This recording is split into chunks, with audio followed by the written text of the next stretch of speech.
Steam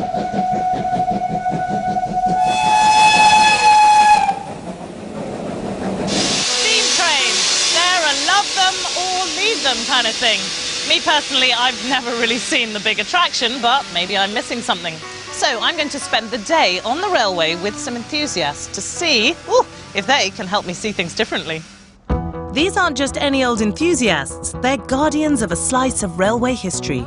They've restored some of the Honeybourne line in the Cotswolds, part of the Great Western Railway network, linking London to the West Country. Next week, they're celebrating GWR's 175th anniversary.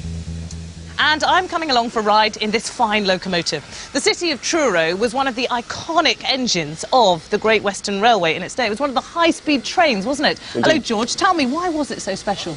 Well, indeed, it's because it is reputedly the first locomotive to achieve 100 miles an hour when it was 1 year old back in 1904. Goodness me, that must have terrified people back then. It probably did. I mean, high-speed runs were known in that sort of time, but it was the first to do 100 mile.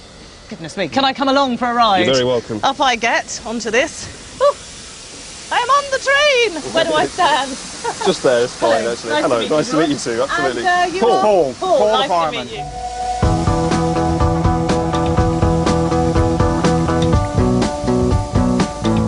So, I mean, I'm kind of thinking 100 miles an hour, it's going to take quite a lot of coal, quite a lot of water. Are we going to achieve that speed today? I'd love to. I would love to. But sadly, they're only allowed to travel at a maximum of 25 miles an hour. Trust me, that feels fast enough.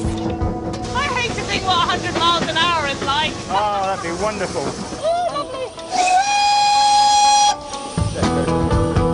lovely. You know, I think I'm actually beginning to enjoy this.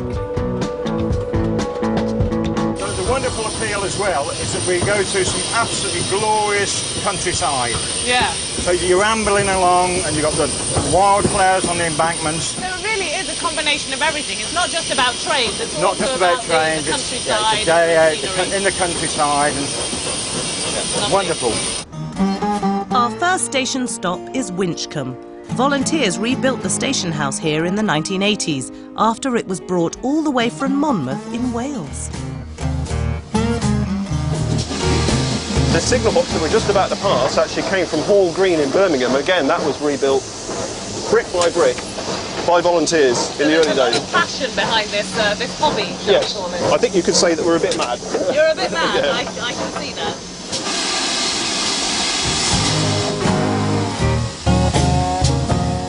Time for a quick cuppa, steam train style. Would you like a spot of tea? I love that cup of tea. Oh yes, please, go on. Go on. It might be a little bit stewed, and there's no sugar in it. What do they call that? A kind of railway flask? A mash can. A mash can. Oh, cheers, lovely. It's a mash of tea. After a tea break, I'm ready to get a bit more hands-on. And I'm in for another treat, a tunnel. So, how soon for this big tunnel? Well, it's just approaching now. Right one at the tunnel.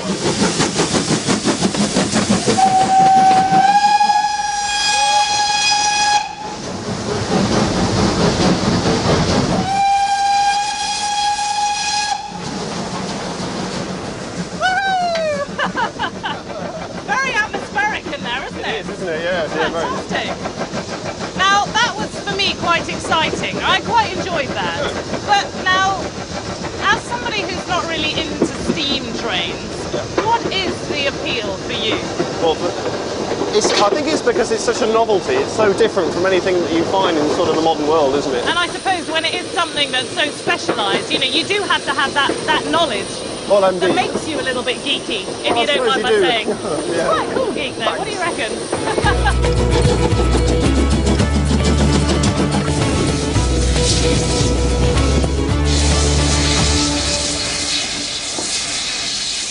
Gotherington. I mean, look at this. Well, this chap here, this is actually a private house. No. He lives in the station there. This is like a real enthusiast. You're just driving a train. Not sure I'd want to live in a station, but I am beginning to see the appeal.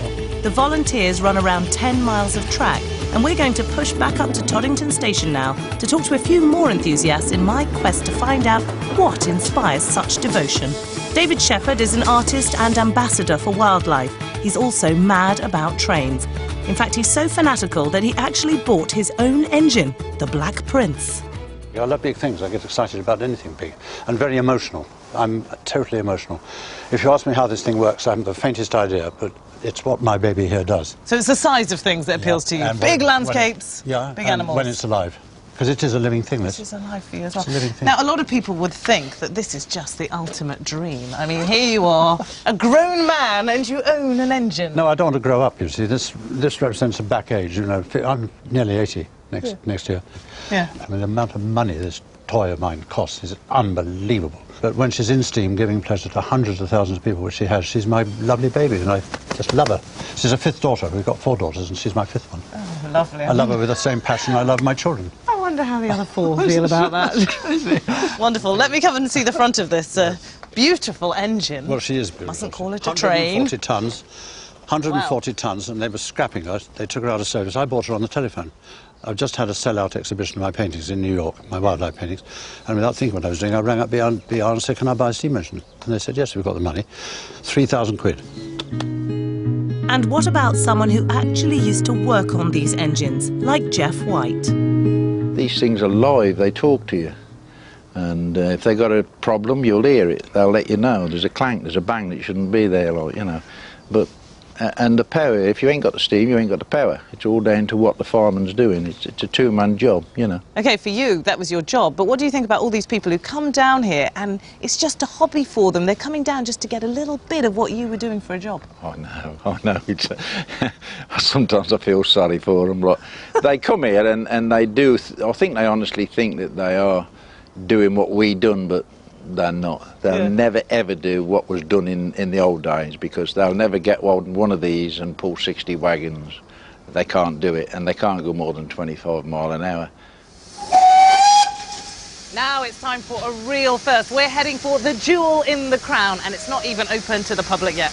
Where are we going, George? Well, we're heading over Stanway Viaduct, which is about half a mile down here, and it's the first time we've taken a passenger train actually over the, you know, since the line closed in the 70s. Well, so it's a bit of a first, really.